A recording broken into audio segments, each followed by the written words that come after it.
नमस्कार, मैं रोज। दोस्तों, आज मैं आप लोगों को एक छोटी सी बट इंटरेस्टिंग कहानी सुनाने जा रही हूँ। कहानी की शुरुआत एक कमरे से होती है। एन के हाथों में एक चमकदार खूबसूरत पत्थर है जिसे वो बार बार निहार रही है। क्या आप सच में इसे मुझे दे रहे हैं? उसके चेहरे में खुशी थी, एक आश्चर्य था। क्यों ना हो, उसके हाथ में एक अमूल्य हीरा था। एन के पापा ने कहा, हाँ मेरा बच्चा, ये हीरा तुम्हारे लिए है। इसे प्यार से रखना, संभाल कर रखना और अपनी सोच में भी इसे हमेशा अपने पास ही रखना। एन ने पापा को गले लगा लिया। वो पापा से बहुत प्यार करती थी। पापा के प्यार के बिना वो अपनी जिंदगी को एक पल के लिए भी इमेजिन नहीं कर सकती थी। पापा के हीरे देने के कुछ महीनों तक एन ने उस हीरो को अपनी जिंदगी से ज्यादा संभाला। वो घंटों बैठे उसे निहारती, फिर बाहर जाकर सभी को अपने पापा के प्यार के बारे में बताती। उसका दिल पापा के प्रति कृतज्ञता से, ग्रैटिट्यूड से भरा हुआ था और ये भाव उसके अंदर से हमेशा झलकता। वो दूसरे लोगों से बड़े ही नम्रता से, बड़े प्यार से रहती, क्योंकि उसका मन हमेशा अपने पापा के उस प्यार और करुणा की सराहना करता जिसे उन्होंने उस पर दिखाया। वो अपने पापा की सेवा और उनकी महिमा करते नहीं थकती, क्योंकि पापा के प्रति प्यार से उसका दिल भरा हुआ था। मैं इस कहानी को कुछ ऐसे ही खत्म करना चाहती हूँ कि एन अपनी पूरी जिंदगी उस हीरो को पाने की उसी खुशी, उसी जॉय, उसी फायर में जिएगी जैसा वो पहले के दिनों में महसूस करती थी। मगर ऐसा नहीं हुआ। धीरे धीरे एन का एक्साइटमेंट कम हो गया। हालांकि उस हीरो का खुद का मूल्य कभी कम नहीं हुआ, मगर एन उन हीरो के बारे में अब बहुत ही कम सोचती, ना के बराबर। हालांकि वो अभी भी दूसरों से बहुत ही नम्र है, अपने पापा के प्यार के बारे में अभी भी दूसरों को बताती है, मगर अब वो ऐसा प्यार और कृतज्ञता की वजह से नहीं करती, बल्कि एक ड्यूटी की तरह, एक कर्तव्य, एक काम की तरह करती है। उसके शब्द अब खोखले लगते हैं। एक दिन एन की एक दोस्त ने उससे कहा, एन, मैं तुझसे कुछ बात करना चाहती हूँ। उसने कहा, क्यों नहीं, बोलो ना, क्या कहना है? एन, क्या तुम उस हीरो के बारे में मुझे डिटेल में बताओगी जो तुम्हारे पापा ने तुम्हें दिया था, और ये हीरा तुम्हारे लिए कितना मायने रखता है? एन ने कहा, जरूर, मैं जरूर बताऊंगी। उसने हीरे के बारे में बताना शुरू किया, मगर जैसे उसके पास शब्दों की कमी हो रही थी, वो बार बार अटक रही थी। उसकी दोस्त मेरी के प्रश्नों ने अचानक उसको कुछ सोचने पर मजबूर कर दिया। वो मन ही मन सोचने लगी, कितने दिन हो गए मैंने उस हीरे को देखा तक नहीं। पापा के उस उपहार से, उस खुशी से मैं कितनी दूर निकल आई। ऐसा लगा मानो किसी ने उसे नींद से उठा दिया हो। उसे अपनी भूल का एहसास हुआ। वो अपने घर गई। धीरे धीरे सीढ़ियों को चढ़ते वो अपने पापा के स्टडी रूम के दरवाजे तक पहुंची और उसने दरवाजा खटखटाया। पापा ने अंदर आने को कहा। पापा के चेहरे से पता चल गया उसे कि जैसे पापा को पता है कि उनके द्वारा दिए गए उस गिफ्ट को उसने नेग्लेक्ट कर दिया।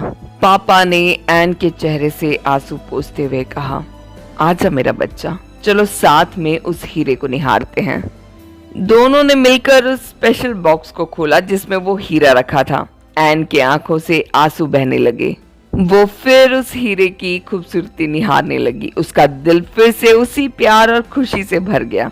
उसने प्यार से अपने पापा के चेहरे को देखा और धीरे से बुदबुदाई, पापा, इस हीरे को कभी ना भूलने के लिए मेरी मदद करिए। मत्ती 13:44, मैथ्यू चैप्टर 13 वर्स 44।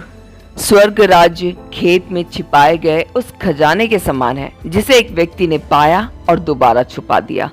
आनंद में उसने अपनी सारी संपत्ति बेचकर उस खेत को मोल ले लिया। प्यारे दोस्तों, जो हमने पाया है वो खजाना है, पिता ने हमें दिया है, मगर क्या हम भी कहीं एन की तरह तो नहीं होते जा रहे हैं?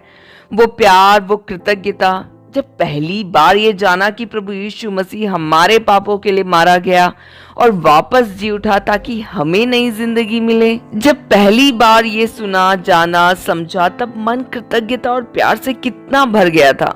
मुझ पापी को प्रभु यीशु मसीह के रक्त ने धो लिया और मुझे अपना बना लिया। कितने एक्साइटेड थे ना हम उस समय।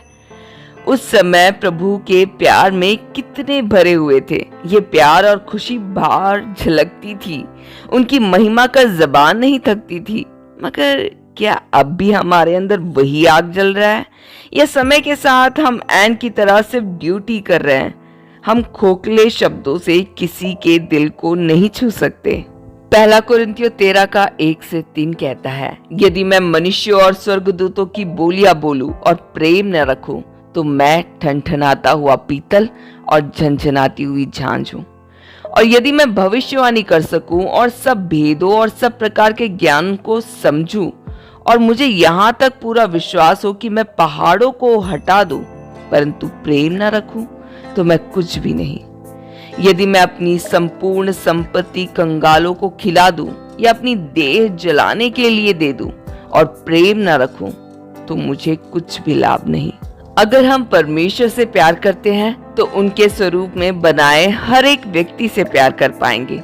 आइए खुद को परखें, कहीं हम ठनठनाता हुआ पीतल और झनझनाती हुई झांझ तो नहीं बन गए। आवाज तो है, शोर तो है, वचन भी बोलते हैं, सुसमाचार भी कहते हैं, गवाही भी देते हैं, मगर क्या हमारे अंदर अभी भी वो पहला सा प्यार है? या अब हम सिर्फ इसलिए कर रहे हैं कि हमें ऐसा करने की आदत है या एक ड्यूटी है, या अब हमारे चारों ओर के लोग हमसे ऐसा करने की उम्मीद करते हैं, इसलिए अपने बने बनाए इमेज को आगे बढ़ाने के लिए हम बस यूं ही कर रहे हैं? दोस्तों, मैं मैरी की तरह आप लोगों को वापस जगाना चाहती हूँ। आइए वापस निहारते हैं उस खजाने को। घंटों उनकी उपस्थिति में बैठते हैं, उनके प्यार में भरते हैं, उनकी महिमा और आराधना करते हैं। जैसे मैं हमेशा कहती हूँ, जो हमारे अंदर है वही बाहर झलकता है। आइए इस दुनिया को मसीह का प्यार दिखाएं। चलिए फिर आज के लिए बस इतना ही। अपना ख्याल रखें, हंसते मुस्कुराते रहे, बाइबल पढ़ते रहे, वचन में और प्यार में बढ़ते रहे। यीशु मसीह आप सभी को आशीषित करे। धन्यवाद।